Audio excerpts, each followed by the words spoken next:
अस्सलाम वालेकुम ख़वातीन व हज़रात, मैं हूँ योगी नईम और आज हम आए हैं नथिया गली ठंडे इलाके में बर्फ़बारी स्नोफॉल।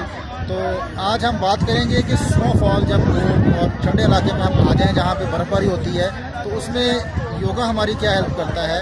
इस सर्दी से बचने के लिए हमें कौन सी एहतियाती तदाबीर करनी है ताकि ये जो सर्दी का मौसम है इसका जो साइड इफ़ेक्ट है, जो बुरा असर है, वो हमारे जिस्म के ऊपर ना आए।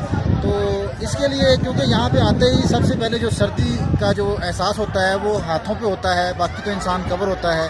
हाथों में से सर्दी का ज़्यादा लगना और जो है वो चेहरे पे सर्दी का ज़्यादा लगना। और इसके लिए जो है वो हमें सबसे पहले जो है कोशिश करनी ये चाहिए कि एक तो कैप ज़रूर पहने, कैप माथे को कवर रखें, माथा कवर होना चाहिए और कान कवर होने चाहिए। अगर कान नंगे होंगे और माथा नंगा होगा तो इससे सर्दी लगने का खदशा बढ़ जाएगा। और एक मुद्रा है योग में, उसको आदि मुद्रा कहते हैं। आदि मुद्रा जो है वो अगर कर लिया जाए तो फिर सर्दी का एहसास ख़त्म हो जाता है। इंसान जो फील करता है सर्दी को बहुत ज़्यादा, जो फीलिंग ज़्यादा होती है, उसकी फीलिंग को ख़त्म करने के लिए आदि मुद्रा करना चाहिए। आदि मुद्रा करने का तरीका ये है कि अंगूठे को ऐसे हल्का सा पकड़ने और चारों उंगलियाँ ऐसे बंद कर लें, लेकिन इसमें ज़ोर नहीं लगना चाहिए, बिल्कुल ज़ोर नहीं लगना चाहिए।